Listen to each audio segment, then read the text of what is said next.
ส่วนมากก็จะเห็นรถตอกๆแบบนี้เนาะรถอีแตกแบบนี้แหละพี่น้องแถบชนบท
กับสบายดีเพื่อนพี่น้องเบิดสุขคนเด้อมื้อนี้ก็มาพอกับเบาเล่คือเก่าพี่น้องเบาเล่ก็ยังอยู่บ้านชนบทจำปาสักเนาะคลิปวิดีโอนี้ทุกคนเบาเล่สิพาพี่พาน้องเบิ่งหมู่บ้านทางชนบทจำปาสักว่าสิเป็นเส้นทางการตั้งถิ่นฐานในการอาศัยอยู่นะตอนนี้ก็เป็นภาพบรรยากาศยามแล้งทุกคนแต่เว้นสิตกดินแล้วเนาะเฮาสิขี่รถถ่ายให้พี่น้องเบิ่งแบบเป็นคลิปยาวๆเด้ออันนี้เป็นถนนที่ ถนนดินนะทุกคนด้านนั้นก็จะเป็นทุ่งนาเนาะภาคเบื้องนี้ก็จะเป็นแบบว่าเป็นแม่น้ำเซ่ทุกคนพาพี่พาน้องไปเบิ่งเป็นอะไรแน่เนาะฝากติดตามเบาเล่เด้อขอบคุณ FC หลายๆที่เข้ามาติดตามรับชมให้กำลังใจเบาเล่เด้อฝากกดไลค์กดแชร์ที่กันบ่ให้ข้ามโฆษณาเด้อเพราะว่าเฮาก็เดินทางมาไกลหลายทุกคน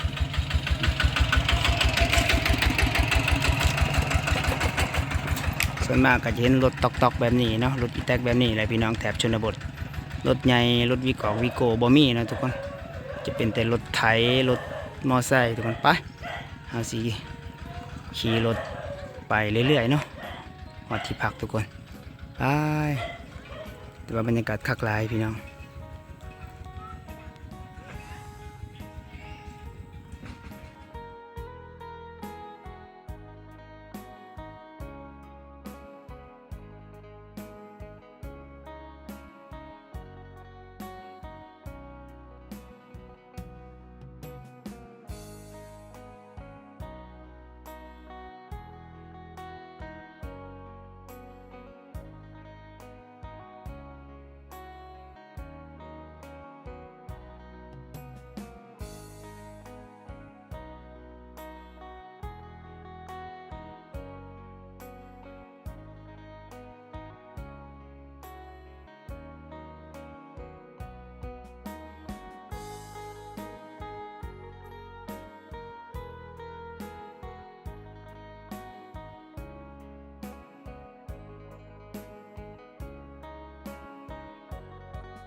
ปลูกกระโพดทุกคนปลูกกระโพดปลูกไว้ขายบ่แม่ปลูกไว้ขายบ่เนี่ยซ้ำนี่นี่แม่แบบว่าแม่ปลูกแต่ละปีบ่ซ้ำนี่โอ้แบบว่ามันเคยได้ให้หนึ่งนี่ประมาณจักแสนแม่น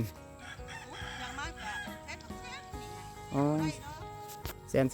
200,000ก็ประมาณจักร้อยทุกคนประมาณ300กว่าหน่อยนึงตอนนั้นเพิ่นปลูกหมักโม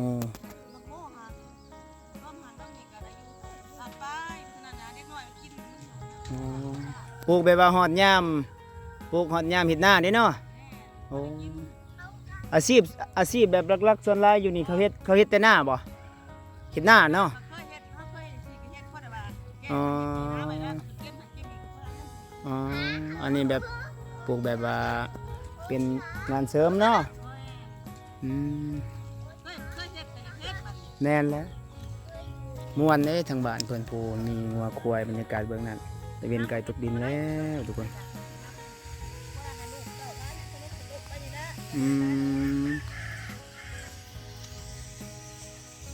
บรรยากาศคักหลาย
ฝนตกทุกคน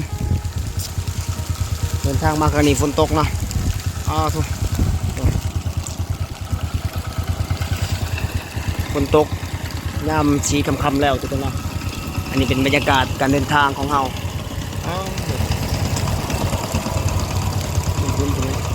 เอาสีไปหลบฝนอยู่กระท่อมนั่นทุกคน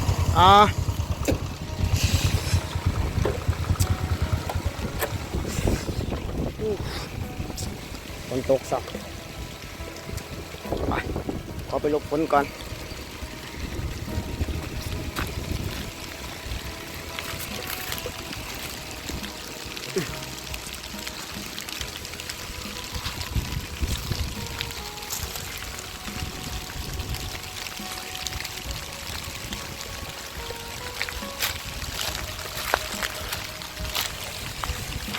ก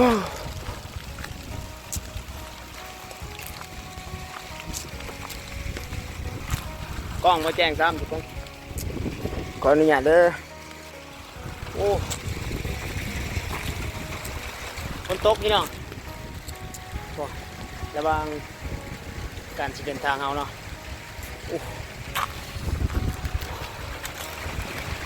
ขอรบกวนกัน